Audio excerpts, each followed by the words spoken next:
Xin chào, hôm nay vợ chồng mình sẽ đi hái dứa. Hôm nay mình đang sang nhà bố mẹ gọi đi hái dứa để chuẩn bị đi về quê. Chân mình thì không bằng như dứa xôi cho nên toàn là trồng trên đồi thôi. Cái đám này của bố mẹ vợ mình là đã trồng được khoảng 6-7 năm đây à. Lúc đầu là quả rất là to nha, nhưng bây giờ thì quả nó cũng không còn to như trước, nhưng mà rất là nhiều nước. Đó.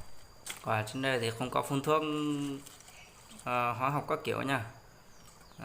Rất nhiều nước và cực kỳ ngọt luôn.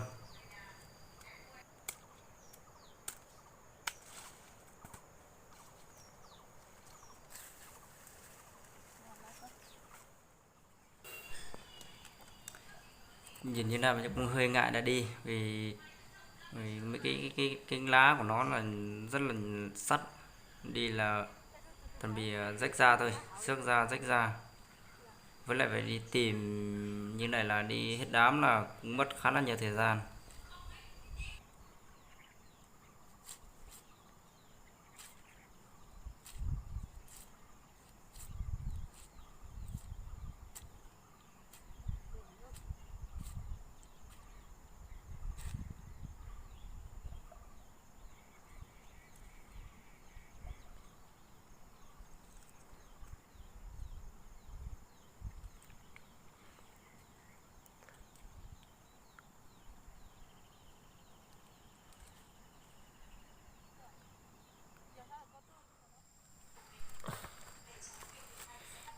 Loại dứa này là chỉ cần nhìn hơi vàng vàng này, cái đầu này này hơi vàng vàng là chín rồi nha. Còn nếu mà được đến vàng cả quả thì nó đã thối, mà trong nó không không còn nước rồi, nước nó sẽ bay hơi hết đi.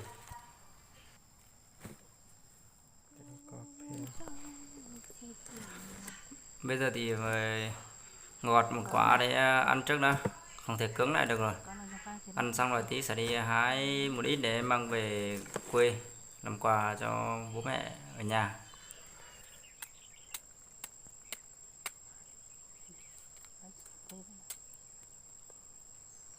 Từ có để trên trên nó là téo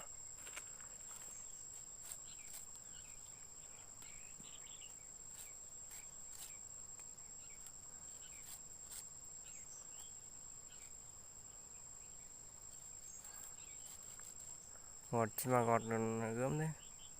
Ui đường tay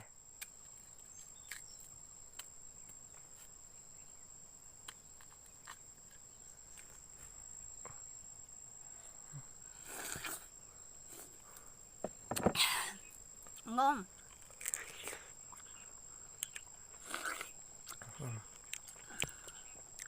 to đất mồ hôi rồi mệt thật đấy.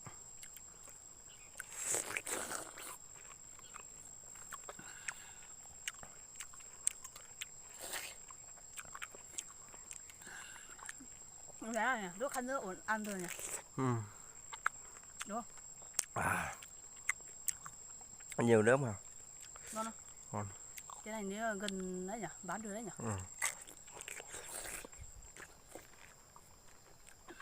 Không sao rồi. Nó bớt từ xong rồi. Bớt từ xong rồi. Tầm 6-7 năm ấy. Đúng hơn từ khó ấy. Tầm 5 đến 6-7 năm ấy. Cũng để làm cái tuổi cũng đã học cấp 2 cơ mà. Không biết là năm nào nên là lâu lắm rồi. Biết thật là đây bố lúc nó nhà bố lúc bố rồi. Đây cho xí chút lo. Thật sự yêu tết xí lo chúng có đây sao được nó sao bên này lo lại đi đào. Tết lo hình thế. Hắn lo khỏi cởi ra lên tao đây, lo khỏi cởi chỉ cần chi luôn nhà hay đấy.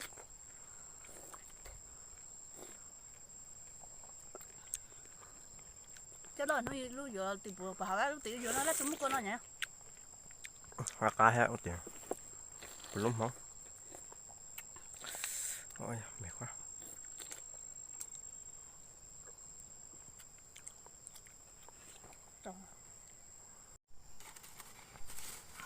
Hái thêm vài quả đó là đi về thôi.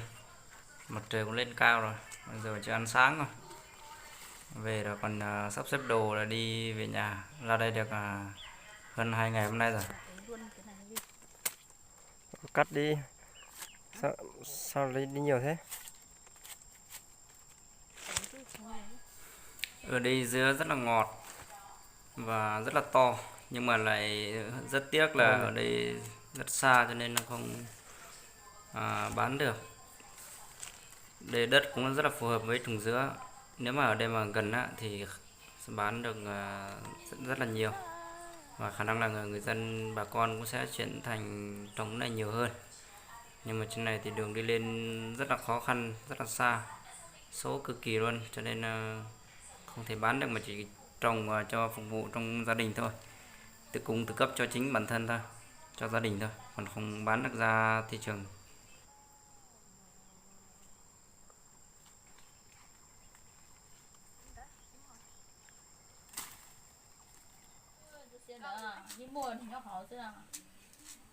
Này thì blip lo rồi của tôi chỉ cả thế tí lử ta để của chỉ cả đây à.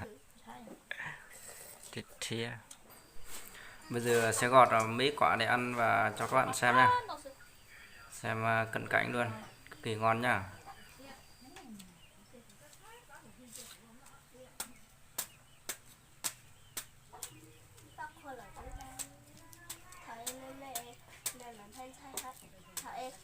bé một đây bé lên thay bé cả đa lúc bé bé đa lúc là long là khác có gì đa ý được xem nhưng mà ý được ấy được đây ia hát có bé đây ia dạo ấy là ông chú ia tê ia cả mùi lúc có tôi hát bốn tặng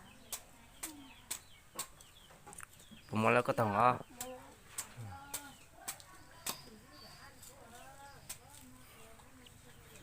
Mua thời chỉ muốn cho có chết chết ta là mua lại số chết họ lo nó có sẽ lo rõ sao tính chơi rồi.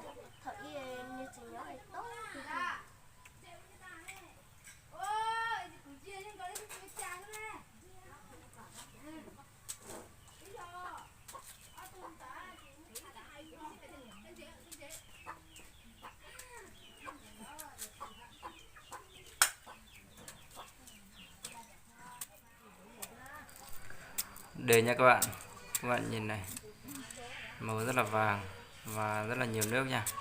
Quả trên này cực kỳ to luôn. Ok, nhìn rất là phê đúng không? Rất là ngon đấy. Hy vọng các bạn sẽ có dịp lên đây, mình sẽ đưa các bạn đi hái và đi ăn dứa nha.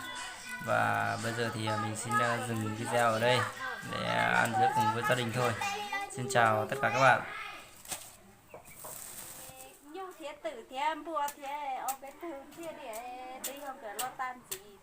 Không có chỉ tao lon cho nét thử hình ơi. Cả chỉ tao lỡ cho nhẹ cho liao.